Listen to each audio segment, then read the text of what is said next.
Yo, what's up? This is your Daddy A. This is a good day, blessed day, lahat ng bless nasa atin. Ito yung unang araw na magbablog tayo. Papakita natin sa inyo kung gaano kahirap maging Grab driver. Na minsan ay nakakala ng iba, nakakala porket magka-Grab ka, easy ka lang. Hindi nila naisip na nandito rin yung aksidente, pagod, puyat, pasensya, gutom, traffic. Yan, yung mga bagay na yan. Pero lagi nating iisipin talaga yung mga nabukasan natin. Wala, no choice tayo guys. Dalawa lang naman ang choices natin sa buhay. Kung gusto mo sa pagtatrabaho mo ng trabaho na may amo o nandito ka, minsan naman good din naman dito. May good and bad sa ganitong trabaho. Minsan talaga may wala din, minsan sakto lang, minsan sobra, minsan may tip, minsan wala, minsan sagad ka sa puyat. Lahat meron dito. Lahat sa bagay, lahat naman ng trabaho may mga problema din, kaya di natin pwedeng sisihin yung iba na mas okay to, mas okay yung ganyan. Ngayong araw, time check tayo, 1:30 na ng hapon. Nakamagkano na tayo? 1,147. Yan. Sa bagay, tanghali na rin ako lumabas, kaya ganun eh. That's good. Mahaba pa ang araw, mahaba pa ang gabi. Kayo, laging tatandaan, kung gusto niyo pumasok sa ganitong trabaho, pwede din. Masarap kasi minsan pag ayaw mo na talaga mag-work, pwede ka na umuwi, bonding kayo ng anak mo, bonding kayo ng family mo, uminom ka, bahala ka sa buhay mo, matanda ka na din. Ayan, kung gusto mo ng saktong kita, pwede. Pero kung gusto mo ng maraming kita, sasagad ka din. Raratratin mo ng raratratin yung trabaho mo para meron kang sobrang income. Yan pwede mong gawin dun. Pero wait lang, may dumaan eh. Pero mas okay na yung ganito. At least kahit papano nakakabawi-bawi ka. Dito pwede ka mag-vlog, gumawa ka ng extra income. Pag wala kang ginagawa, pwede natin gawin pera lahat dito eh. Yan, tulad ng ginagawa ko ngayon. First time ko mag-vlog kasi pinilit ako ng isang tropa. Ang sabi niya, sayang naman yung araw mo pag wala kang ginagawa, i-vlog mo na lang yan. Hindi mo naman kailangan intindihin ng sasabihin ng iba sa'yo, dahil hindi naman sila magpapakain sa'yo, di ba? Tama naman siya. That's good. Balikan ko kayo mamaya sa mga panibagong update ko. Yo, what's up? This is your Daddy A. What's up? This is a good day. Stay tuned, my man. Discuss naman natin sa mga ganitong trabaho, about dun sa mga hindi ka nais muna. Sa good marami din, sa bad madami din. Pero kasama talaga sa trabaho yung mga ganitong bagay, lalo na pag Grab driver ka. May mga disadvantage at advantage din dito minsan, ganun. Basta marami siyang pwedeng mangyari. Discuss muna natin yung mga bagay na hindi ka nais minsan dito. Hindi naman about kay Grab eh, about sa mga passenger, about sa mga gamit na kinakarga, mga ganun. Minsan merong pasaherong di natin maiwasan eh. Siyempre siguro nasanay sa ganung pamumuhay na parang binibili na yung pagkatao mo. Kahit makitid yung daan, ipapasok yung sasakyan, magagasgasan, no choice ka kasi pasahero yan eh. Alagaan. May mga pasahero din naman na marunong makisama, may mga pasahero naman na para kang family driver, ganun ginagawa ang family driver. Kahit one drop lang, ang pinupuntahan namin 3 to 3 to 4 drop-offs, minsan ganon. Meron ako may mga insidenteng ganon na nangyari sa akin.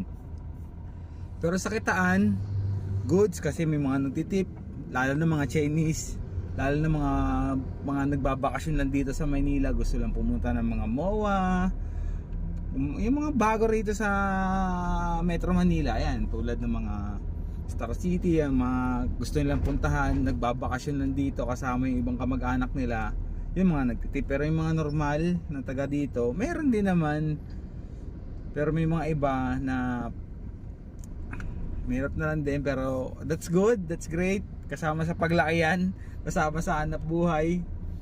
Pero yun nga, ang good naman dito, pagka mas marami minsan ng tip, yan, isa yan sa mga tip.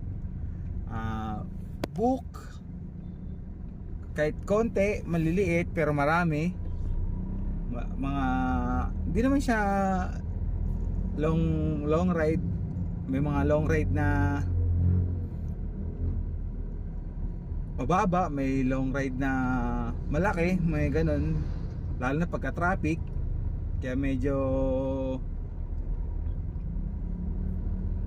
click lang po. Yup.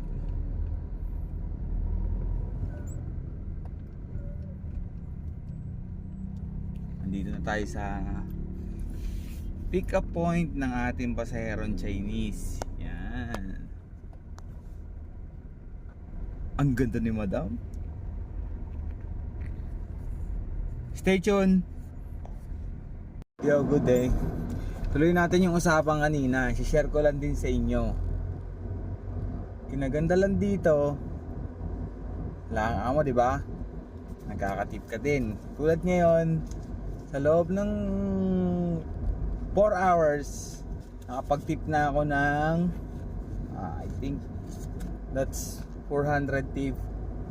Kwentuhan mo lang, entertain, wala kang sasabihin hindi maganda, purihin mo sila na ganto ganyan, basta sa pambobola mo may tip ka, sigurado yun. 400 in 4 hours na tip, labas yung mga transaction natin sa app. Ito, pinakamalinis 400. May pangkain na tayo mamaya, may pang sheet Yossi. Yan, lagi niya lang aalagaan din yung pasahero. Yun, sa mga yon, isa yun sa mga importanteng bagay. At isa naman, ang isa sa isang hindi maganda, si Grab. Hindi ko naman sinasabing pangit si Grab, ah. Again, yung hindi lang okay dito kay Grab, alam mo yan, kung ano, yung hindi na medyo nadadagdagan yung knowledge mo. Kasi everyday kalsada ka lang, paulit-ulit, ulan, init, traffic, pasensya, yung knowledge hindi nadadagdagan. It's up to you, you choose. Kung gusto mag-level up, lipat ka ng company, pero mangangamuhan ka, may oras ka para sa mga bagay-bagay. Dito naman, kikita ka na. Kunyari, mga sa opisina mo, nag-overtime ka ng 3 hours. 8 hours ang pasok mo, tapos nag-overtime ka ng 3, 11. So, may batang tatawid. So, magkano ba? Hindi ko na kasi alam kung magkano ng OT ngayon per hour, hindi ko na alam. Pero dito, pag umoti ka ng 3 oras, kunyari 8 hours ka bumiyahe, pag umoti ka ng 3 oras, ang tansya ko, nakadepende. Minsan, pero hindi siya bababa ng 500. Sa 3 hours, hindi siya bababa ng 500. Maybe magiging 1,000 pa ulit, may dagdag ka pa ulit ng 1,000 pag dumagdag ka nag-extend ka ng oras sa pagbabiyahe. Yun naman ang kinaganda rito. Pero yung knowledge mo nga lang hindi nadadagdagan. Kasi again, inuulit ko, traffic, araw-araw, uulit-ulit ka lang, sasakay ka, kakain, gigising, magtatrabaho, magdadrive, antay ng booking, paulit-ulit ganun. Pero that's good para sa akin kasi ako pinipilit ko pa rin naman na may matutunan minsan lang, tulad niyan pag day off ko, coding, nagtatry ako ng mga ibang bagay, nagbi-business like gold, hindi naman gold talaga, plated gold, tas silver, mga hikaw. Minsan silent sa ibang bagay para may extra income kasi sayang naman eh. Titenga ka lang sa bahay mo eh, may mga binubuhay na bata. Single parents ako, kaya ganyan, kailangan kong kumayad dahil gusto ko din yumaman talaga. Ayokong iasa kay Grab ang lahat. Dapat meron pa tayong ibang diskarte. May side hustle tayo. Hanggat maaari nga, makuha mo lang yung boundary mo, may extra kita ka na. Sobra na, bawi na yung gas. May pangtabi ka na sa maintenance. Mas okay sa akin yung ganun. Tapos diskarte ka ulit ng iba. Explore ka ng mga bagay-bagay na pwede magdagdag ng improvement ng buhay mo. Ng utak mo ba? Mga ganun. Yun lang ang gusto kong i-share. Sa bale, work muna ako. Marami na papasok na booking. Alas 2 na. Malapit na mag-rush hour. Keep it up, dog.